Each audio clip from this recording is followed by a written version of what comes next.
ভারতীয় অর্থনৈতিক অঞ্চলে যে কথাটা বলা হয় সেটা আসলে কাগজে কলমের একটা অর্থনৈতিক অঞ্চল। এটা অরিজিনাল মাস্টার প্ল্যানে ছিল, কিন্তু এটাকে কখনো আসলে কোনো ধরনের সিগনিফিক্যান্ট প্রোগ্রেস বা কোনো কাজ করা হয়নি। ওখানে যে এলাকাটাকে মাস্টার প্ল্যানে ইয়ারমার্ক করা আছে সেটা একটা বনাঞ্চল। সো মানে practically there is no progress বা সেট আপ। সো এটা নিয়ে অনেক মিসকনসেপশন আছে পাবলিক ডোমেইনে এবং জার্নালিস্টদের কাছে। বাট আমি এটা একবার মনে হয় কোনো একটা প্রেস কনফারেন্সে ক্ল্যারিফাই করেছিলাম, আবারও ক্ল্যারিফাই করছি যে এরকম কোনো আসলে অ্যাক্টিভিটি বা কিছুই ওখানে এই মুহূর্তে করা হয়নি, এবং এটা নিয়ে অন্তর্বর্তীকালীন সরকার আসার পর এটা নিয়ে ফার্দার কোনো প্রোগ্রেস বা রিগ্রেস কিছুই হয়নি। এটা ইটস এ কমপ্লিট পজ বা পোস্টপোনমেন্ট পজিশনে আছে।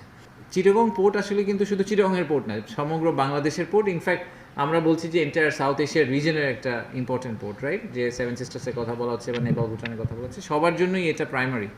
তো তাই যদি হয়ে থাকে, চিটাগং পোর্টের বা চিটাগংয়ে যেই কয়টা পোর্ট হবে সবগুলা পোর্টকে ওয়ার্ল্ড ক্লাস কোয়ালিটি এবং মোস্ট এফিশিয়েন্ট পোর্ট হিসাবে অপারেট করতে হবে, ওয়াইল এনশিওরিং যে আমাদের কোনো জব লস না হয়, এবং ওয়াইল এনশিওরিং যে আমাদের ন্যাশনাল ইন্টারেস্ট কমপ্লিটলি সার্ভ হয় এবং আমাদের ন্যাশনাল সিকিউরিটিতে কোনো ইম্প্যাক্ট না হয়।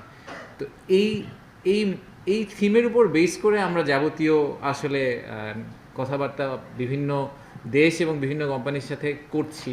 আমি পার্সোনালি খুব ক্লোজলি এটা মনিটর করছি, কারণ আমার জন্য এই মনিটরিংটার মেইন, আমি আসলে স্পেসিফিক্যালি পোর্টের নেগোসিয়েশন নিয়ে ইন্টারেস্টেড না, কারণ এটা শিপিং মিনিস্ট্রির দায়িত্ব বা চিটাগং পোর্ট অথরিটির দায়িত্ব। আমি যেই কারণে এটা নিয়ে ইন্টারেস্টেড সেটা হচ্ছে যে ওই পোর্টে কিছু প্র্যাকটিক্যাল বিনিয়োগ আসার কথা, এবং তার চেয়ে যেটা ব্যাপারে আমি বেশি ইন্টারেস্টেড সেটা হচ্ছে যে পোর্টটা যদি ঠিকভাবে না হয় তাহলে সমগ্র বাংলাদেশের কোথাও ম্যানুফ্যাকচারিং বিনিয়োগ করা সম্ভব না।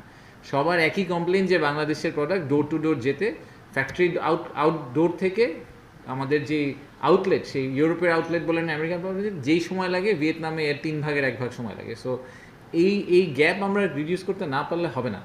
তো পোর্টটাকে আপনারা শুধু যদি পোর্টটাকে ইটসেলফ না দেখে ওটাকে অ্যাকচুয়ালি এন্টায়ার বাংলাদেশ